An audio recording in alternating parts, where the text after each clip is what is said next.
கண்ணூரில் அரிசி வியாபாரி வீட்டில் 300 சவரன் தங்கம் 1 கோடி பணம் கொள்ளையடிக்கப்பட்ட சம்பவம் பரபரப்பை ஏற்படுத்தியுள்ளது. கேரள மாநிலம் கண்ணூர் மாவட்டம் வளப்பட்டணம் பகுதியில் உள்ள மொத்த அரிசி வியாபாரி அஷ்ரப் வீட்டில்தான் இந்த கொள்ளை சம்பவம் அரங்கேறியுள்ளது. மொத்த அரிசி வியாபாரியான அஷ்ரப் மதுரையில் ஒரு திருமண நிகழ்ச்சியில் கலந்து கொள்ள குடும்பத்துடன் சென்றுள்ளார்.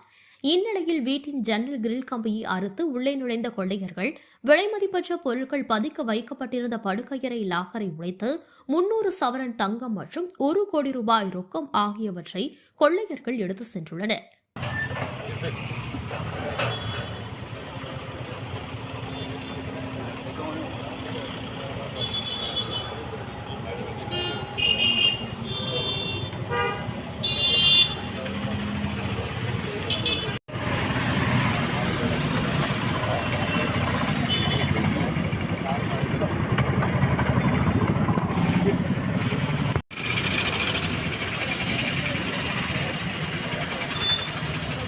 இதனையடுத்து அஷ்ரப் குடும்பத்தினர் வீடு திரும்பிய போது கொள்ளையடிக்கப்பட்டிருப்பது தெரியவந்தது.